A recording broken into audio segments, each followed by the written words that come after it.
नमस्कार, आप देख रहे हैं आर्यावर्त टाइम्स। मैं हूं निहारिका सिंह। आज की बड़ी खबर बिहार की राजनीति से है, जहां एक नया चेहरा तेजी से उभरता दिखाई दे रहा है और वो है निशांत कुमार। जी हां, बिहार की सियासत में इन दिनों सबसे ज्यादा चर्चा अगर किसी नाम की हो रही है तो वो है निशांत कुमार।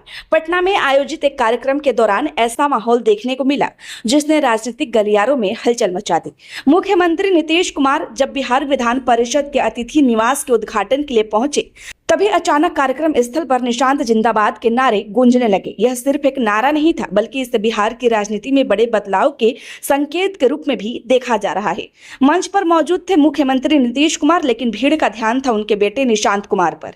लगातार नारेबाजी से साफ हो गया कि कार्यकर्ताओं के बीच निशांत की लोकप्रियता बढ़ रही है। राजनीतिक सूत्रों की माने तो नीतीश कुमार राज्यसभा के लिए चुने जा चुके हैं। उनका दिल्ली जाना लगभग तय माना जा रहा है। ऐसे में यह सवाल तेजी से उठ रहा है कि बिहार का अगला मुख्यमंत्री कौन होगा।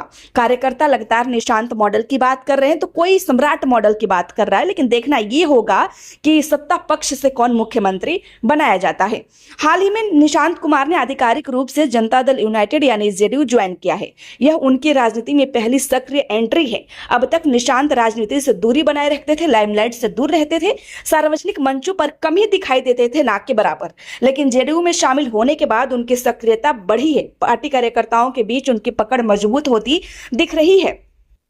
निशांत जिंदाबाद के नारे सिर्फ उत्साह नहीं, बल्कि एक राजनीतिक संदेश भी हो सकते हैं। विशेषज्ञों का मानना है कि जेडीयू कार्यकर्ता अब नेतृत्व परिवर्तन के लिए तैयार हैं।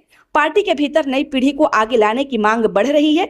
नीतीश कुमार की विरासत को आगे बढ़ाने के लिए निशांत को विकल्प के रूप में देखा जा रहा है। यह सवाल अब सबसे बड़ा है। हालांकि अभी तक पार्टी की ओर से कोई आधिकारिक घोषणा नहीं हुई है, लेकिन जिस तरह से माहौल बन रहा है उससे अटकलें तेज हो गई हैं। अगर नीतीश कुमार इस्तीफा देते हैं तो जेडीयू को नया नेता चुनना होगा। ऐसे में निशांत कुमार एक मजबूत दावेदार बन सकते हैं।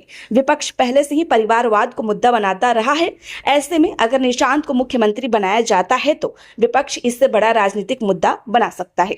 अगर निशांत कुमार को बड़ी जिम्मेदारी मिलती है तो जेडीयू में नई पीढ़ी का नेतृत्व स्थापित होगा। बिहार के राजनीति में युवा चेहरा सामने आएगा, लेकिन अनुभव की कमी भी एक बड़ा सवाल रहेगा, क्योंकि निशांत कुमार कभी भी राजनीति में नहीं रहे, वो हमेशा राजनीति से दूर रहे। हालांकि अपने पिता की पार्टी होने के बावजूद भी वो कभी भी जेडीयू कार्यालय में नहीं दिखे। लेकिन जैसे ही नीतीश कुमार राष्ट्रीय राजनीति की ओर बढ़े, इधर स्टेट की राजनीति में निशांत कुमार की एंट्री होती है। पटना में लगे निशांत जिंदाबाद के नारे अब सिर्फ नारे नहीं रह गए हैं, बल्कि यह बिहार की राजनीति में संभावित बदलाव की आहट बन चुके हैं।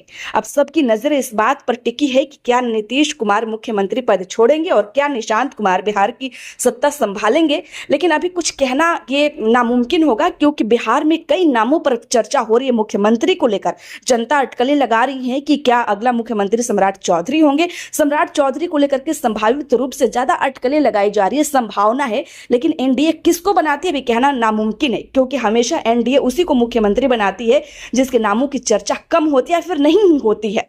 वैसे आपकी क्या राय है, हमें कमेंट में जरूर बताएं। खबर अच्छी लगी हो तो लाइक करें, कृपया चैनल को सब्सक्राइब करना ना भूलें। धन्यवाद।